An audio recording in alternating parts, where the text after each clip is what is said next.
Chapter 8.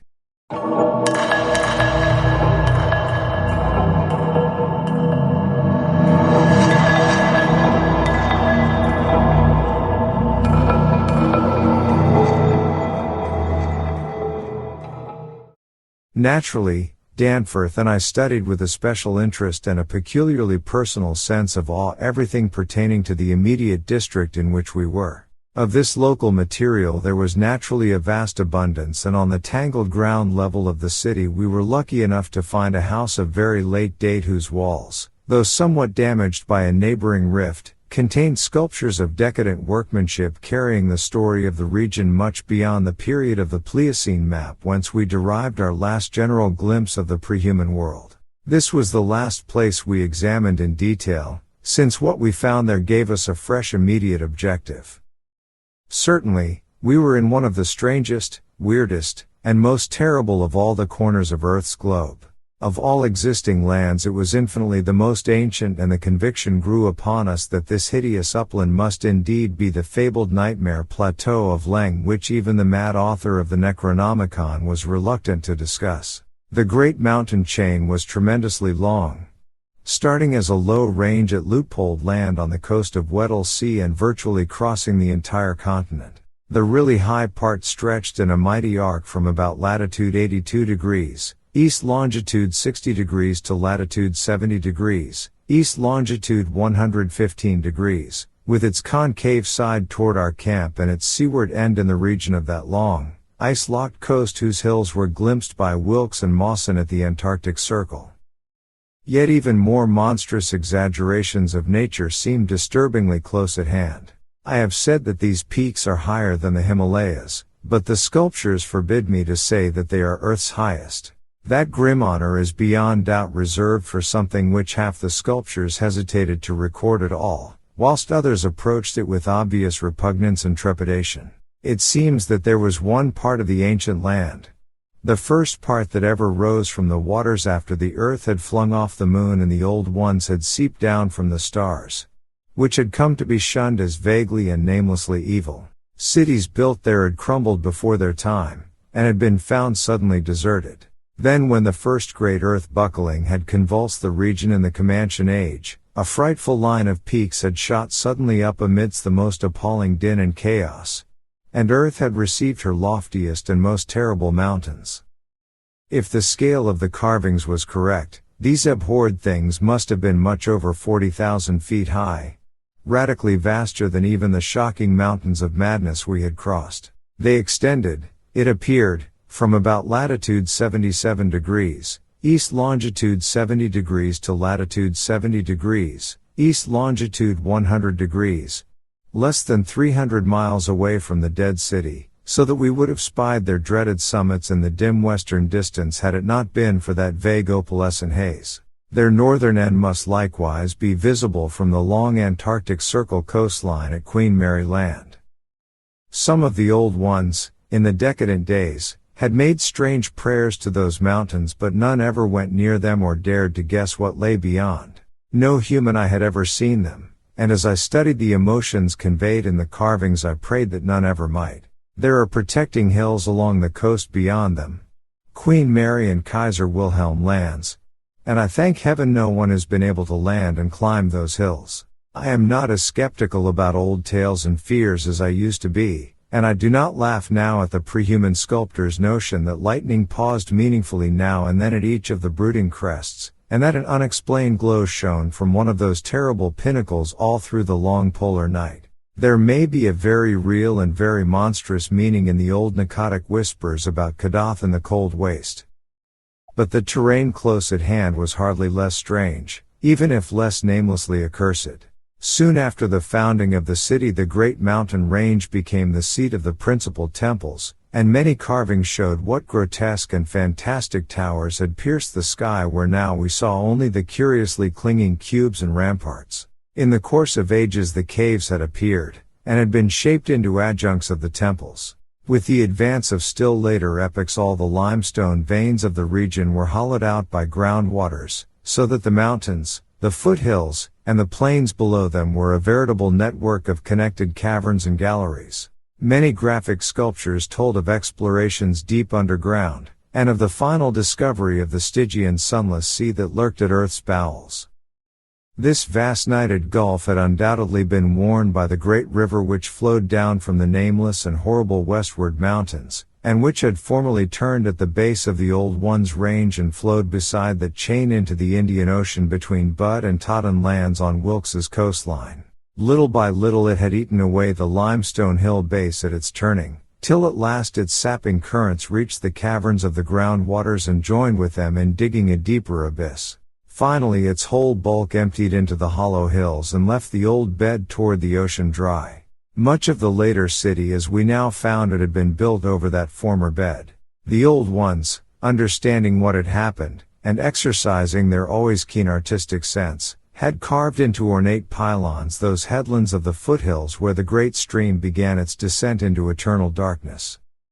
This river, once crossed by scores of noble stone bridges, was plainly the one whose extinct course we had seen in our aeroplane survey. Its position in different carvings of the city helped us to orient ourselves to the scene as it had been at various stages of the region's age-long, eon-dead history, so that we were able to sketch a hasty but careful map of the salient features, squares, important buildings, and the like, for guidance in further explorations. We could soon reconstruct in fancy the whole stupendous thing as it was 1,000,000 or 10,000,000 or 50,000,000 years ago, for the sculptures told us exactly what the buildings and mountains and squares and suburbs and landscape setting and luxuriant tertiary vegetation had looked like. It must have had a marvelous and mystic beauty, and as I thought of it I almost forgot the clammy sense of sinister oppression with which the city's inhuman age and massiveness and deadness and remoteness and glacial twilight had choked and weighed on my spirit. Yet according to certain carvings the denizens of that city had themselves known the clutch of oppressive terror, for there was a somber and recurrent type of scene in which the old ones were shown in the act of recoiling affrightedly from some object, never allowed to appear in the design, found in the great river and indicated as having been washed down through waving, vine-draped cycad forests from those horrible westward mountains. It was only in the one late-built house with the decadent carvings that we obtained any foreshadowing of the final calamity leading to the city's desertion. Undoubtedly there must have been many sculptures of the same age elsewhere, even allowing for the slackened energies and aspirations of a stressful and uncertain period indeed. Very certain evidence of the existence of others came to us shortly afterward.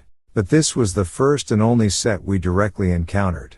We meant to look farther later on, but as I have said, immediate conditions dictated another present objective. There would, though, have been a limit, for after all hope of a long future occupancy of the place had perished among the old ones, there could not but have been a complete cessation of mural decoration. The ultimate blow, of course, was the coming of the great cold which once held most of the earth in thrall, and which has never departed from the ill-fated poles. The great cold that, at the world's other extremity, put an end to the fabled lands of Lomar and Hyperborea. Just when this tendency began in the Antarctic it would be hard to say in terms of exact years. Nowadays we set the beginning of the general glacial periods at a distance of about 500,000 years from the present, but at the poles the terrible scourge must have commenced much earlier. All quantitative estimates are partly guesswork, but it is quite likely that the decadent sculptures were made considerably less than 1,000,000 years ago, and that the actual desertion of the city was complete long before the conventional opening of the Pleistocene. 500,000 years ago, as reckoned in terms of the Earth's whole surface. In the decadent sculptures there were signs of thinner vegetation everywhere, and of a decreased country life on the part of the old ones. Heating devices were shown in the houses, and winter travelers were represented as muffled in protective fabrics. Then we saw a series of cartouches, the continuous band arrangement being frequently interrupted in these late carvings, depicting a constantly growing migration to the nearest refuges of greater warmth. Some fleeing to cities under the sea off the faraway coast, and some clambering down through networks of limestone caverns in the hollow hills to the neighboring black abyss of subterranean waters. In the end it seems to have been the neighboring abyss which received the greatest colonization. This was partly due, no doubt, to the traditional sacredness of this especial region, but may have been more conclusively determined by the opportunities it gave for continuing the use of the great temples on the honeycombed mountains, and for retaining the vast land city as a place of summer residence and base of communication with various minds. The linkage of old and new abodes was made more effective by means of several gradings and improvements along the connecting routes, including the chiseling of numerous direct tunnels from the ancient metropolis to the Black Abyss, sharply down-pointing tunnels whose mouths we carefully drew, according to our most thoughtful estimates, on the guide map we were compiling. It was obvious that at least 2 of these tunnels lay within a reasonable exploring distance of where we were, both being on the mountainward edge of the city, one less than a quarter-mile toward the ancient river course, and the other perhaps twice that distance in the opposite direction. The abyss, it seems, had shelving shores of dry land at certain places, but the old ones built their new city under water, no doubt because of its greater certainty of uniform warmth. The depth of the hidden sea appears to have been very great, so that the Earth's internal heat could ensure its habitability for an indefinite period. The beings seem to have had no trouble in adapting themselves to part-time, and eventually, of course, whole-time, residence underwater, since they had never allowed their gill systems to atrophy. There were many sculptures which showed how they had always frequently visited their submarine kinsfolk elsewhere, and how they had habitually bathed on the deep bottom of their great river. The darkness of inner Earth could likewise have been no deterrent to a race accustomed to long Antarctic nights. Decadent though their style undoubtedly was, these latest carvings had a truly epic quality where they told of the building of the new city in the cavern sea. The old ones had gone about it scientifically, quarrying insoluble rocks from the heart of the honeycombed mountains, and employing expert workers from the nearest submarine city to perform the construction according to the best methods. These workers brought with them all that was necessary to establish the new venture: shoggoth tissue from which to breed stone lifters and subsequent beasts of burden for the cavern city, and other protoplasmic matter to mold into phosphorescent organisms for lighting purposes. At last a mighty metropolis rose on the bottom of that Stygian sea, its architecture much like that of the city above, and its workmanship displaying relatively little decadence because of the precise mathematical element inherent in building operations. The newly bred shoggoths grew to enormous size and singular intelligence, and were represented as taking and executing orders with marvelous quickness. They seemed to converse with the old ones by mimicking their voices, a sort of musical piping over a wide range, if poor Lake's dissection had indicated aright, and to work more from spoken commands than from hypnotic suggestions as in earlier times. They were, however, kept in admirable control. The phosphorescent organisms supplied light with vast effectiveness, and doubtless atoned for the loss of the familiar polar auroras of the outer world night. Art and decoration were pursued, though of course with a certain decadence. The old ones seemed to realize this falling off themselves, and in many cases anticipated the policy of Constantine the Great by transplanting especially fine blocks of ancient carving from their land city, just as the emperor, in a similar age of decline, stripped Greece and Asia of their finest art to give his new Byzantine capital greater splendors than its own people could create. That the transfer of sculptured blocks had not been more extensive was doubtless owing to the fact that the land city was not at first wholly abandoned. By the time total abandonment did occur, and it surely must have occurred before the polar Pleistocene was far advanced, the old ones had perhaps become satisfied with their decadent art, or had ceased to recognize the superior merit of the older carvings. At any rate, the eon-silent ruins around us had certainly undergone no wholesale sculptural denudation, though all the best separate statues, like other movables, had been taken away.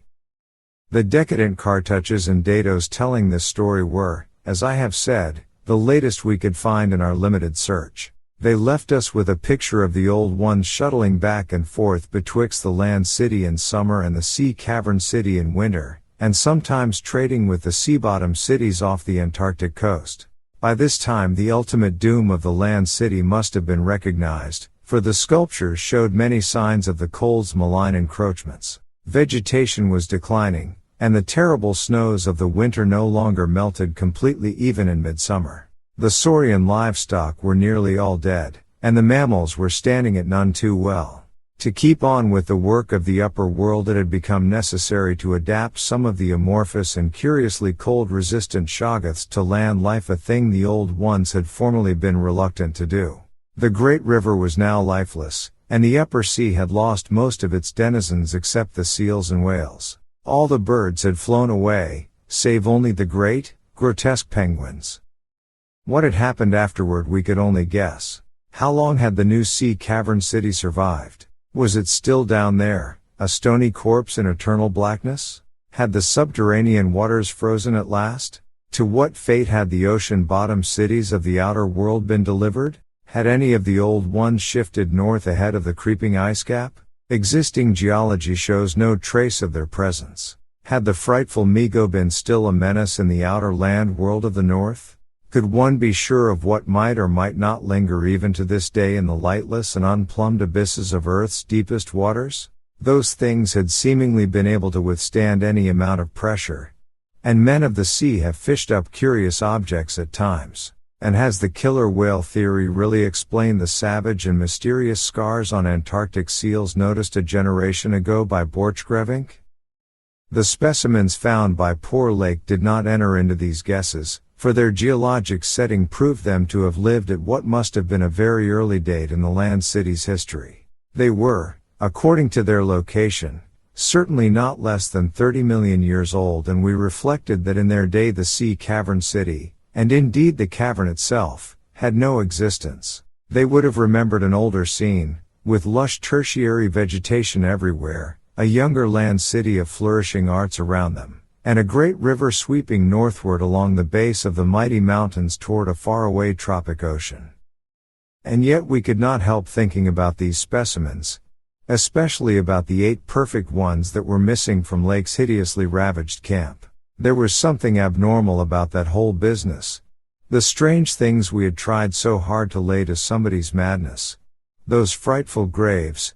The amount and nature of the missing material. Gedney. The unearthly toughness of those archaic monstrosities, and the queer vital freaks the sculptures now showed the race to have.